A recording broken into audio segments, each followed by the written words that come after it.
बिस्मिल्लाहिर्रहमानिर्रहीम। नाज़रीन कराम अस्सलामु अलैकुम। नाज़रीन, मुल्तान के जलसे के मौके पर हुकूमत ने जो दंगल किया है उसे आपने मुलाज़ा कर लिया होगा। पूरा शहर खौफ व हरास की लपेट में है और पुलिस लोगों की पकड़ धकड़ कर रही है। प्रेस बंद कर दी है, उनके मालकान गिरफ़्तार कर लिए हैं, जो कैटरिंग का सामान करते हैं उनको पकड़ लिया है और लोगों से तहरीरें लिखवाई जा रही हैं कि कोई आदमी इस जलसे में शिरकत नहीं करेगा। वज़ीर-ए-आज़म कहते हैं कि उन्हें अपोजिशन के जलसों से कोई खौफ, कोई परेशानी नहीं है। तो फिर ये क्या है जो मुल्तान में दंगल मचाया है? और जलसा तो अपोजिशन ने करना है और मुल्तान ही नहीं, लाहौर में भी करना है। तो हुकूमत इस खौफ और परेशानी में जो कुछ कर रही है वो एक मज़ाहिया तमाशा है या कोई इबरत का नज़ारा है, ये फ़ैसला आप बेहतर कर सकते हैं। बहरहाल आज का हमारा मौजू मुल्तान का जलसा या अपोजिशन की सियासत नहीं है, बल्कि जिस तरह की हुक्मरानी तहरीक इंसाफ कर रही है, इमरान खान साहब कर रहे हैं। तो अगर तारीख़ में जाएं तो मुझे फ़्रांस का बादशाह लुई याद आता है, लुई 16 यानी लुई नंबर 16। लुई में और खान साहब में कई बातें मुश्तरक है। शहनशाह लुई सरमायादार और अशराफिया तबके का निगहबान था और उसकी अपनी ज़िंदगी भी बहुत सुपर एलीट क्लास की ज़िंदगी थी। मुल्क में उसने एक बदतरीन जबर का निज़ाम कायम किया था। अपने मुखालफों को बहुत बड़ी तादाद में उसने जेलों में बंद कर रखा था। तो खान साहब अगरचे इतनी बड़ी तादाद में लोगों को जेलों में बंद नहीं कर सके, लेकिन उनकी ख़्वाहिश छुपी हुई नहीं है, वो भी रिकॉर्ड कायम करना चाहते हैं। और पिछले दिनों इन्होंने नैब के अलावा दूसरे महकमों को जो हुक्मनामा दिया था कि अपोजिशन के ज़्यादा से ज़्यादा लोग गिरफ़्तार करो, मुकदमे हों या ना हों, तो उसका अंजाम ये हुआ कि इंतज़ामिया ने, अफसरों ने जाली मुकदमे बनाने शुरू कर दिए। और जब जाली मुकदमा बनता है तो फिर अदालत के पास ज़मानत पर रिहा करने के सिवा कोई चारा नहीं रहता। चुनांचे वो जितने लोग पकड़े गए थे वो फ़ौरन ही ज़मानत पर बाहर आ गए। उसके बाद FIA ने हाथ खड़े कर दिए और दूसरे इदारों ने भी कि जनाब ये जाली मुकदमों से तो गिरफ़्तारियाँ मुमकिन नहीं है, कुछ और तरीका ढूंढे। लुई में दूसरी जो खुसूसियत तारीख़ ने याद रखी है कि उसने मुल्क में बेरोज़गारी आम कर दी थी। तकरीबन 70% आबादी मुल्क की बेरोज़गार थी और सनतें तो वहाँ पहले ही नहीं थी। ज़राअत पर मईशत का हिसार था, तो ज़राअत को उसने इस बुरी तरह तबाह किया और लगान लिए कि काश्तकार गरीब हो गए, बेरोज़गार हो गए। तो बेरोज़गारी फैलाने में खान साहब भी पिछली कम से कम इस सदी में तो उनका कोई सानी नहीं है। इस वक्त 50 लाख अफराद जो हैं वो इन 2 बरसों में बेरोज़गारी का शिकार हुए हैं। लुई के दौर में 80% फ्रांस की आबादी नहायत गरीब थी, उनके पास खाने को रोटी नहीं थी। तो खान साहब अभी 80% की शरह पर तो नहीं पहुँचे, लेकिन ये तो आपने अदाद व शुमार पढ़ लिए होंगे कि इस वक्त मुल्क में बिलो द पावर्टी लाइन रहने वालों की तादाद, यानी ख़त्ते अफलास से नीचे ज़िंदगी गुजारने वालों, जिनको हम उर्फ़ आम में इंतहाई गरीब और मुफलिस तबका कहते हैं, उसकी तादाद जो है 50% से ज़्यादा हो गई है। लुई के दौर में जो तबका चीज़ें ख़रीद सकता था, उनकी हालत ये हो गई थी कि वो उनकी क़ुव्वत ख़रीद ख़त्म होकर रह गई थी। तो यही काम खान साहब ने भी यहाँ किया है। महंगाई बहुत ज़्यादा कर दी है, इतनी ज़्यादा कि इसका तसव्वुर पहले कभी नहीं किया जा सकता था। और माहिरीन मईशत भी कहते थे कि बदतरीन से बदतरीन हालात हों तब भी महंगाई की ये शरह नहीं हो सकती जो पाकिस्तान में है। और इस महंगाई पर वो जो खान साहब तबसरे करते हैं वो अपनी जगह एक अजूबा रोज़गार है। कभी कहते हैं कि हमने महंगाई कम कर दी है और कभी कहते हैं कि महंगाई है तो क्या हुआ, भारत में भी तो महंगाई है। भारत में क्या महंगाई इसी शरह से है, जिस शरह से यहाँ पर है। अदरक 800 रुपये किलो मिल रही है। और चीज़ें सस्ती करने की जो खबर आपने पढ़ी है वो भी एक मजाक है। और देखिए वो क्या तरीक़ा वारदात है कि यदि एक 100 रुपये वाली चीज़ जो है वो पहले 300 रुपये की कर दो और फिर इस 300 रुपये में से 10 रुपये करके उसे 290 की कर दो और फिर कह दो कि हमने 10 रुपये महंगाई कम कर दी और हमारे महंगाई ख़त्म करने के लिए जो हमारे इक़दाम हैं वो कामयाब साबित हो रहे हैं। लुई में जो एक सबसे बड़ा कमाल था वो ये था कि वो टैक्स लगाने का बहुत शौकीन था। उसने हर चीज़ पर टैक्स लगाया और हर आदमी पर टैक्स लगाया। यही खान साहब भी कर रहे हैं। टैक्सों पर टैक्स, बिजली पर जितने टैक्स अब हैं, पेट्रोल पर जितने टैक्स अब हैं वो पहले कभी नहीं थे। तमाम अशिया पर टैक्स, और जो टैक्स पहले से लगे हुए थे उनकी शरह दुगनी तिगनी इन्होंने कर दिया। और कहा जाता है कि ये टैक्स रेवेन्यू इतना ज़्यादा बढ़ जाएगा कि हमारे माशी मसाइल हल हो जाएंगे। लेकिन आपको हैरत होगी कि इतने ज़्यादा टैक्स लगाने और इतनी ज़्यादा टैक्स वसूलियाँ करने के बाद, इतनी ज़्यादा महंगाई करने के बाद रेवेन्यू का शॉर्टफॉल जो है वो अब भी 2500-2300 अरब रुपये है, जबकि पिछले दौर हुकूमत में ये शॉर्टफॉल 81 अरब रुपये का था। 81 अरब रुपये और 2500 अरब रुपये में कितना फ़र्क होता है।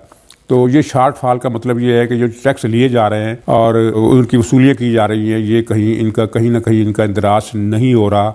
वरना इतने टैक्स जितने लिए गए हैं इससे तो कई 2300 अरब रुपये पूरे हो सकते थे, लेकिन वो नहीं हो रहे और शॉर्टफॉल बढ़ गए। शॉर्टफॉल जो है वो रिकॉर्ड है पाकिस्तान की हिस्ट्री में, इतना शॉर्टफॉल पहले कभी नहीं हुआ और इसको ये पॉलिसी को ये नाफज किए जा रहे हैं।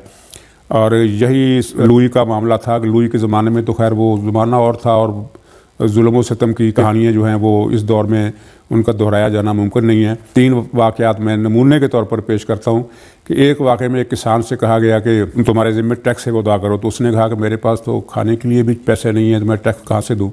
तो शाह लुई के अहलकारों ने उसके जिस्म से कोट कमीज़ कपड़े सब उतरवा लिए और उसे नंगा छोड़ दिया।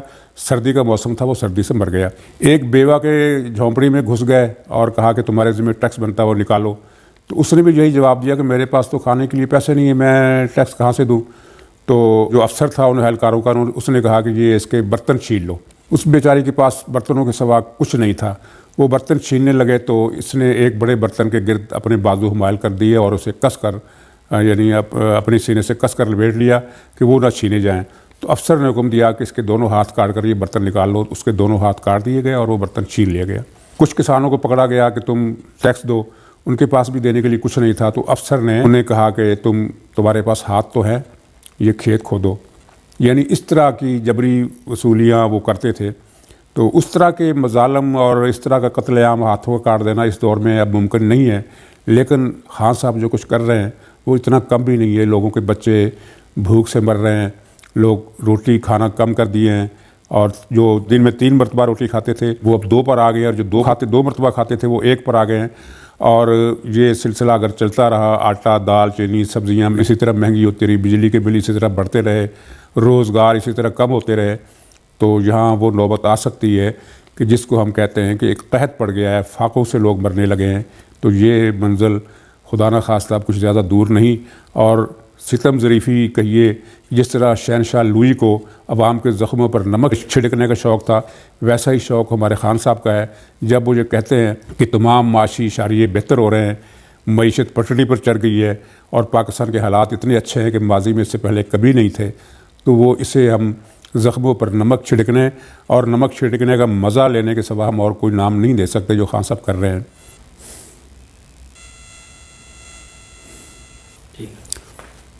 ये बताने की ज़रूरत तो नहीं है कि फ़्रांस के इस शहनशाह एम्परातोर लुई की इस तर्ज़ हुक्मरानी का और इसके इस्तिबदाद का और अवाम दुश्मन सोच और पॉलिसियों का ड्राप सीन कैसे हुआ। इनकलाब फ़्रांस की कहानी आपने पढ़ी है, उसकी तफसीलात भी आपने पढ़ी हैं जो इतनी गिराफक हैं कि दोहराई नहीं जा सकती।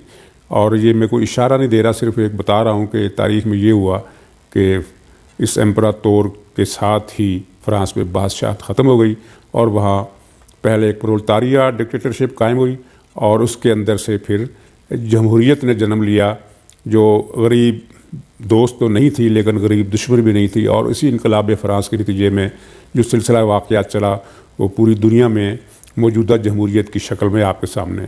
इस सूरत हाल में जो माशी गिरावट है वो तो बताने की ज़रूरत नहीं, वो बार बार आप पढ़ते रहते हैं, सुनते रहते हैं। तो लेकिन खुलासा उसका ये है कि इस वक्त रोज़ाना की बुनियाद पर हुकूमत कर्ज़े ले रही है। अगर उसके रोज़ाना की औसत निकाली जाए तो वो तकरीबन 20 अरब रुपए रोज़ाना। तो अंदाज़ा कीजिए कि पाकिस्तान पर जो कर्ज़ों को बोझ इन्होंने दुगना कर दिया है। तो 3 साल अगर ये रह गए और इसी तरह कर्ज़े लेते रहे तो फिर कौन सा माइकल आल इस मुल्क में पैदा होगा जो पाकिस्तान के कर्ज़े उतारने का सोच सके। कर्ज़े उतारना तो बड़ी दूर की बात है, कर्ज़े कम करने का भी सोच सके। ये जो सारी फ़ज़ा है इसके बारे में अगर आप अवाम के पास जाएँ तो एक बड़ी अजीब व गरीब हकीकत आपके सामने आती है कि लोग इमरान खान को नहीं कोसते, इमरान खान को बुरा भला नहीं कहते, वो उनको बुरा भला कहते हैं, उन पर अपना गुस्सा निकालते हैं और ऐसे ऐसे नाशाइस्ता अल्फाज इस्तेमाल करते हैं जो उनके ख़्याल में या आपके और हमारे ख़्याल में इमरान खान को लाने के ज़िम्मेदार हैं। इमरान खान अभी तक ये ख्याल किए हुए हैं कि जो उन्हें लाए हैं वो बदस्तूर उनके साथ है और वो अगला इलेक्शन भी उन्हें इसी तरह जितवा देंगे जिस तरह उन्होंने 2018 का इलेक्शन जितवाया था। हालांकि वहाँ सूरत हाल बदल गई है और कम से कम वो ताकतें जो हैं अब अगर अपोजिशन की फेवर में नहीं है तो हुकूमत की फेवर में भी नहीं है। यूँ कहा जा सकता है कि वो गैर जानबदार हो गई हैं। तो इस सतह पर लाने के लिए जिसे हम गैर जानबदाराना सतह कहते हैं, जो हालात पैदा हुए, अगर उनमें इमरान खान का क्रेडिट है तो ये उसमें अपोजिशन की मेहनत भी है। इन हालात ने अपोजिशन को मुत्तहद कर दिया है, वरना अब तक आपके सामने थी एक सहमी हुई अपोजिशन, डरी हुई अपोजिशन जो इदारों से डरती थी, और यूँ कहना चाहिए कि उनकी जान का तोता इदारों के पिंजरे में बंद था। तो अवाम के रद्द-ए-अमल ने इस अपोजिशन, मुंतशिर और खौफज़दा अपोजिशन को मुत्तहद किया और उनको खौफ निकाला। और अब न सिर्फ ये है कि अपोजिशन बेखौफ होकर बातें कर रही है, बल्कि वही बातें अब अवाम भी गली कूचे में कर रहे हैं जो पहले वो कहने से डरते थे। ये अपोजिशन की कामयाबी है, या यूँ कहिए कि हुकूमत ने जो कुछ किया है उसके रद्द-ए-अमल में ये एक कुदरती नतीजा था जो बरामद हुआ, और उसके बरामद होने का क्रेडिट आप यूँ इमरान खान को भी दे सकते हैं। लेकिन अपोजिशन ने भी बहरहाल अपनी ज़िम्मेदारी पहचानी है और कुछ जुर्रत की है, 2 साल बाद ही सही, लेकिन वो मैदान में आई है। और मैदान में जब आई है तो हुकूमत नर्वस हो गई है, और उसका नर्वस होना आप हर रोज़ उसके बयानात में देखते हैं, उसके इंटरव्यूज़ में देखते हैं, उनकी तकरीरों में देखते हैं, और उसके एक्शन में देखते हैं जो वो अपोजिशन के ख़िलाफ़ कर रही है कि बौखलाहट में वो ऐसे ऐसे इक़दाम कर रही है जिनका माजी में भी कभी हमने मुशाहिदा नहीं किया था। मसलन ग़ुलाम हैदर वाई की बेवा जो बहुत मुअम्मर औरत है, बहुत ही ज़ईफ़ है। ग़ुलाम हैदर वाई को आज से 2 अशरे पहले किसी ने कत्ल कर दिया था, तो उनकी बेवा पर नाजायज़ कब्ज़े का इल्ज़ाम लगाकर एक मुकदमा बना दिया गया। इसी तरह कुछ और लोगों की वालदा पर, उनके बूढ़े वालिद पर, दादा पर मुकदमा बन रहा है। तो ये अगर हम रियायत दें इमरान खान को तो हम ये कह सकते हैं कि ये नीचे वालों का काम है। लेकिन नीचे वाले ऐसे काम तभी करते हैं जो जब ऊपर से गैर मनतकी और गैर मुनसिफाना, गैर कानूनी अहकामात आएँ, तो नीचे वाले ज़रा उसमें अपनी तरफ से भी कुछ इजाफा कर देते हैं, अपना हिस्सा भी डाल देते हैं, ठीक है। तो लेकिन मजमूई तौर पर ज़िम्मेदारी उसी की है जो ऊपर बैठ कर अहकामात दे रहा है कि फ़लाँ को भी पकड़ लो, फ़लाँ को भी पकड़ लो, किसी को नहीं छोड़ना। लोग तो ये पूछते हैं कि आप 2 साल से ये कह रहे हैं कि वो किसी को नहीं छोड़ेंगे और सबसे लूटा हुआ पैसा लेंगे, तो 2.5 साल हो गए आपको, 2 साल और 2.5 साल के दरमियान का वक्फा का अरसा कह लें, तो इसमें आपने कोई 1 रुपया भी किसी से वसूल किया है? वसूल करना तो और बात है, किसी पर करप्शन का कोई एक इल्ज़ाम भी आप साबित कर सकें। ये अहद चीमा को जो अब रिहा किया गया है 2 साल की कैद के बाद, तो उस पर कोई जुर्म, कोई इल्ज़ाम साबित नहीं हो सका, बल्कि इल्ज़ाम फ्रेम ही नहीं हो सका। तो इस एहतसाब के नारे की और दावे की कली तो इन्हीं वाक़यात से खुल जाती है। तो इस वक्त हालात बहुत मनफी हैं हुकूमत के लिए भी और मुल्क के लिए भी।